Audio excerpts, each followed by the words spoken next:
RICT ടെക്കിൻ്റെ പുതിയൊരു വീഡിയോയിലേക്ക് എല്ലാവർക്കും സ്വാഗതം. ഇന്നത്തെ വീഡിയോ റെഫ്രിജറേഷൻ എയർ കണ്ടീഷൻ സിസ്റ്റങ്ങളിലെ പ്രഷർ അളക്കാൻ ഉപയോഗിക്കുന്ന ഗേജ് മാനിഫോൾഡിനെ പറ്റിയാണ്. ഇതിൽ 2 പ്രഷർ ഗേജുകളുണ്ടാവും. അതിൽ ഇടതുഭാഗത്തായിട്ട് കാണിച്ചിരിക്കുന്ന ഈ പ്രഷർ ഗേജിനെ കോമ്പൗണ്ട് പ്രഷർ ഗേജ് എന്നാണ് പറയുന്നത്. അതിന് താഴെയായിട്ട് റെഡ് കളറിൽ കാണിച്ചിരിക്കുന്നത് കോമ്പൗണ്ട് പ്രഷർ ഗേജിൻ്റെ വാൽവാണ്. കോമ്പൗണ്ട് പ്രഷർ ഗേജ് കൊണ്ട് നമുക്ക് അന്തരീക്ഷ മർദ്ദത്തിന് മുകളിലുള്ള പ്രഷറും അന്തരീക്ഷ മർദ്ദത്തിന് താഴെയുള്ള പ്രഷറും അല്ലെങ്കിൽ വാക്വം പ്രഷറും അളക്കാൻ പറ്റും. വലതുഭാഗത്ത് റെഡ് കളർ കൊടുത്തിരിക്കുന്ന പ്രഷർ ഗേജിനെ ഹൈ പ്രഷർ ഗേജ് എന്നാണ് പറയുന്നത്. ഇതുകൊണ്ട് നമുക്ക് അന്തരീക്ഷ മർദ്ദത്തിന് മുകളിലുള്ള പ്രഷർ മാത്രമേ അളക്കാൻ സാധിക്കൂ. ഈ 2 ഗേജിൻ്റെയും നടുഭാഗത്തായിട്ട് ഒരു ഹുക്ക് കൊടുത്തിട്ടുണ്ട്. അപ്പോൾ ഈ ഗേജ് യൂസ് ചെയ്യുന്ന സമയത്ത് നമുക്ക് എവിടെയെങ്കിലും ഹാങ് ചെയ്തിടാൻ വേണ്ടിയിട്ടുള്ളതാണ് ഈ ഹുക്ക്.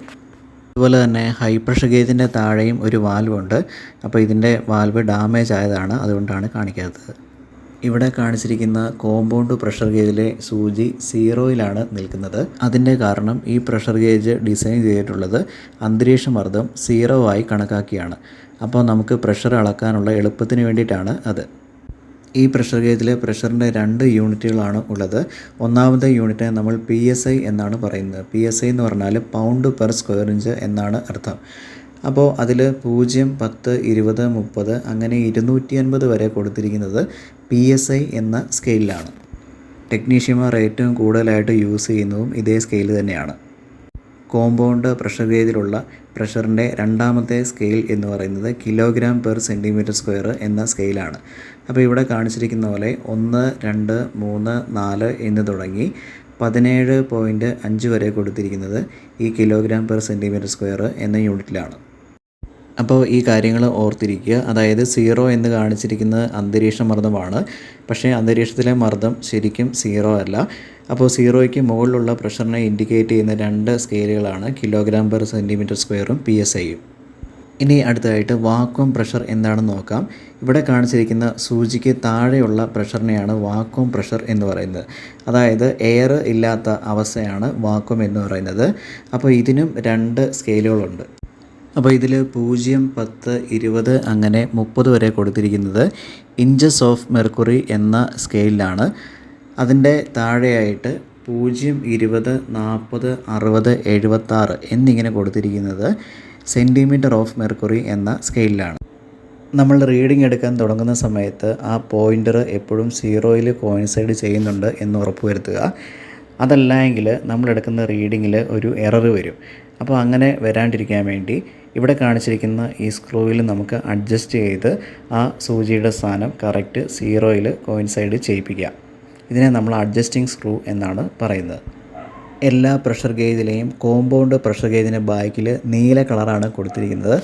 അപ്പോൾ ഇതുകൊണ്ട് ഉദ്ദേശിക്കുന്നത് റെഫ്രിജറേഷൻ സിസ്റ്റത്തിൻ്റെ പ്രഷർ കുറഞ്ഞ ഭാഗമായ ലോ പ്രഷർ സൈഡിനെയാണ്.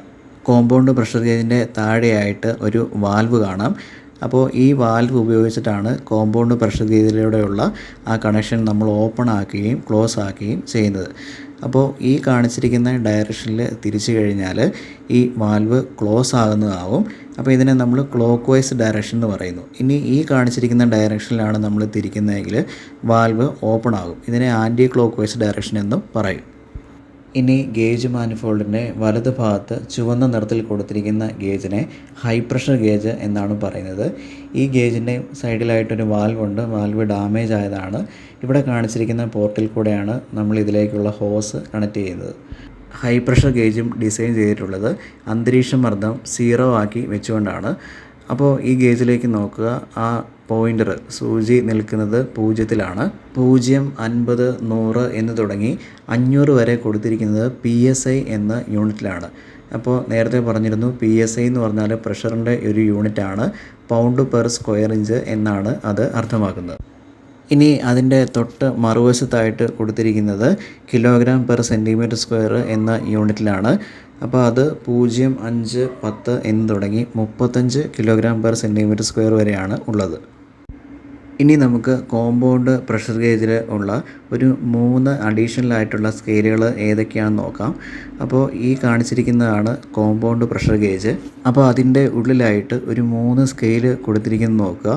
അതിൽ ഏറ്റവും അകത്തുള്ള സ്കെയിലെന്ന് പറയുന്നത് R22 റെഫറൻറ്റ് ഉപയോഗിക്കുമ്പോൾ യൂസ് ചെയ്യുന്ന സ്കെയിലാണ്. അത് കഴിഞ്ഞിട്ടുള്ളത് R12 എന്ന റെഫ്രിജറൻറ്റ് യൂസ് ചെയ്യുമ്പോൾ നമ്മൾ ഉപയോഗിക്കേണ്ട സ്കെയിലാണ്. ഏറ്റവും പുറമേ ഉള്ളത് R502 എന്ന റെഫ്രിജറൻറ്റ് ഗ്യാസാണ് നമ്മൾ ഉപയോഗിക്കുന്നതെങ്കിൽ അപ്പോൾ ഉപയോഗിക്കേണ്ട സ്കെയിലാണ്. അതുപോലെ തന്നെ ഹൈ പ്രഷർ ഗേജിൻ്റെ നടുക്കായിട്ടും ഈ പറഞ്ഞ 3 സ്കെയിലുകളുണ്ട്. അപ്പോൾ ഏറ്റവും ഉള്ളിലുള്ളത് R22, അതിനുശേഷമുള്ളത് R12, അതിനുശേഷമുള്ളത് R502 എന്നീ റെഫ്രിജറൻറ്റുകൾ ഉപയോഗിക്കുമ്പോൾ നമ്മൾ യൂസ് ചെയ്യേണ്ട സ്കെയിലാണ്. പക്ഷേ ടെക്നീഷ്യന്മാർ ഉപയോഗിക്കാൻ എളുപ്പത്തിന് വേണ്ടിയിട്ട് കോമൺ ആയിട്ടുള്ള ഏറ്റവും പുറമേയുള്ള ആ സ്കെയിലാണ് സാധാരണയായിട്ട് യൂസ് ചെയ്യുന്നത്. ഇനി ഗേജ് മാനിഫോൾഡിൻ്റെ ഈ കാണിച്ചിരിക്കുന്ന ഭാഗത്തെ നമ്മൾ ലിക്വിഡ് ലെവൽ സൈറ്റ് ഗ്ലാസ് എന്നാണ് പറയുന്നത്.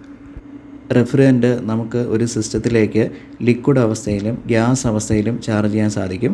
അപ്പോൾ ലിക്വിഡ് അവസ്ഥയിലാണ് ചാർജ് ചെയ്യുന്നതെങ്കിൽ ആ ലിക്വിഡ് ഉള്ളിൽ കൂടെ പോകുന്നത് നമുക്ക് ഈ ഗ്ലാസ്സിൽ കൂടെ നോക്കിയാൽ കാണാൻ പറ്റും. ഇനി നമ്മൾ റെഫ്രിജറൻറ്റ് ലിക്വിഡ് അവസ്ഥയിലാണ് ചാർജ് ചെയ്യുന്നതെങ്കിൽ അതിൻ്റെ ഉള്ളിൽ ജലാംശം കടന്നുകൂടുകയാണെങ്കിൽ ആ ജലാംശം സിസ്റ്റത്തിനുള്ളിലേക്ക് കയറുകയും അങ്ങനെ സിസ്റ്റത്തിനുള്ളിലെ ഡ്രയർ ഫിൽട്ടർ ബ്ലോക്ക് ആകുകയും കൂളിങ്ങിന് കുറവ് വരികയും ചെയ്യുന്നു. അപ്പോൾ അത് ഒഴിവാക്കാൻ വേണ്ടി റെഫ്രിജറൻറ്റിനുള്ളിൽ ഈർപ്പം അല്ലെങ്കിൽ ജലാംശം അടങ്ങിയിട്ടുണ്ടെങ്കിൽ നമുക്ക് അത് തിരിച്ചറിയാൻ വേണ്ടി ഒരു മോയ്സ്ചർ ലെവൽ ഇൻഡിക്കേറ്ററും ഇതിൽ ഉപയോഗിക്കുന്നുണ്ട്. അത് വർക്ക് ചെയ്യുന്നത് ഇങ്ങനെയാണ്. ലിക്വിഡ് ലെവൽ സൈറ്റ് ഗ്ലാസിൻ്റെ ചുറ്റിനും ഒരു റൗണ്ട് ഉണ്ട്. അപ്പോൾ ഇതിൽ ഉപയോഗിക്കുന്ന റെഫ്രിജറൻറ്റിൽ ഈർപ്പം കയറിയിട്ടുണ്ടെങ്കിൽ ആ റൗണ്ടിൻ്റെ കളറിന് വ്യത്യാസം വരും.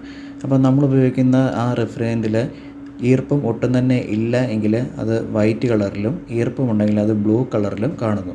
അപ്പോൾ നമുക്ക് ഈർപ്പം കടന്ന് കൂടിയിട്ടുണ്ടെങ്കിൽ എളുപ്പം തിരിച്ചറിയാൻ പറ്റും. ഇനി നമുക്ക് ഈ ഗേജ് മാനിഫോൾഡിലേക്ക് എങ്ങനെയാണ് ചാർജിങ് ഹോസുകൾ കണക്ട് ചെയ്യുന്നതെന്ന് നോക്കാം. ചാർജിങ് ഹോസുകൾ സാധാരണയായിട്ട് 3 കളറുകളിലാണ് വരിക. അതിൽ ഒന്നാമത്തെ കളറാണ് ഈ കാണിച്ചിരിക്കുന്നത്, അത് മഞ്ഞയാണ്. രണ്ടാമത്തെ കളർ എന്ന് പറയുന്നത് നീലയാണ്. മൂന്നാമത്തെ കളർ എന്ന് പറയുന്നത് ചുവപ്പാണ്. ഗേജ് മാനിഫോൾഡിൻ്റെ നടുക്ക് നമ്മൾ എപ്പോഴും കണക്ട് ചെയ്യേണ്ടത് മഞ്ഞ ഹോസാണ്. അപ്പോൾ മഞ്ഞ ഹോസിലാണ് നമ്മൾ റെഫ്രിജറൻറ്റ് സിലിണ്ടറോ അതല്ലെങ്കിൽ വാക്വം പമ്പോ ഒക്കെ കണക്ട് ചെയ്യുന്നത്. ഇനി ഇടതുഭാഗത്ത് കണക്ട് ചെയ്യേണ്ടത് നീല ഹോസാണ്. കാരണം കോമ്പൗണ്ട് പ്രഷർ ഗേജിൻ്റെ കളറ് ബ്ലൂ കളറാണ്. അതുകൊണ്ടാണ് നമ്മൾ ആ നീല ഹോസ് അവിടെ കണക്ട് ചെയ്യുന്നത്. ഇനി വലതുഭാഗത്തുള്ളത് ഹൈ പ്രഷർ ഗേജാണ്. അവിടെ നമ്മൾ കണക്ട് ചെയ്യേണ്ടത് ഇതുപോലെ റെഡ് കളറിലുള്ള ഹോസാണ്. ഇനി നമുക്ക് ഉപയോഗത്തിന് ശേഷം ഗേജ് മാനിഫോൾഡ് എങ്ങനെയാണ് സേഫായി എടുത്തു വെക്കുന്നതെന്ന് നോക്കാം. കാരണം ഗേജ് മാനിഫോൾഡിൻ്റെ ഹോസിന് ഉള്ളിൽ മറ്റ് അന്യവസ്തുക്കൾ പൊടിപടലങ്ങളോ ഈർപ്പമോ ഒക്കെ കയറുകയാണെങ്കിൽ അത് നമ്മൾ ഉപയോഗിക്കുന്ന സമയത്ത് സിസ്റ്റത്തിനുള്ളിലേക്ക് കയറാനുള്ള സാധ്യതയുണ്ട്. അപ്പോൾ അങ്ങനെ വരാണ്ടിരിക്കാൻ വേണ്ടിയിട്ട് നമ്മൾ ഈ ചാർജിങ് ഹോസിൻ്റെ മറ്റേ അറ്റം ഗേജ് മാനിഫോൾഡിൻ്റെ പുറകിലുള്ള കണക്ടറുകളിലേക്ക് ഇതുപോലെ കണക്ട് ചെയ്ത് വെക്കും. ഗേജ് മാനിഫോൾഡിൻ്റെ വലതുവശത്ത് നമ്മൾ കണക്ട് ചെയ്ത് റെഡ് ഹോസാണ്. അപ്പോൾ റെഡ് ഹോസിൻ്റെ ഒരറ്റം വലതുവശത്ത് ഏറ്റവും വലത് സൈഡിലുള്ള പോർട്ടിലേക്ക് കണക്ട് ചെയ്തിട്ടുണ്ട്. അതിൻ്റെ മറ്റേ അറ്റം ആ കണക്ട് ചെയ്ത പോർട്ടിൻ്റെ തൊട്ട് പുറകിലുള്ള ഈ കാണിച്ചിരിക്കുന്ന കണക്ടറിൽ കണക്ട് ചെയ്തിട്ടുണ്ട്.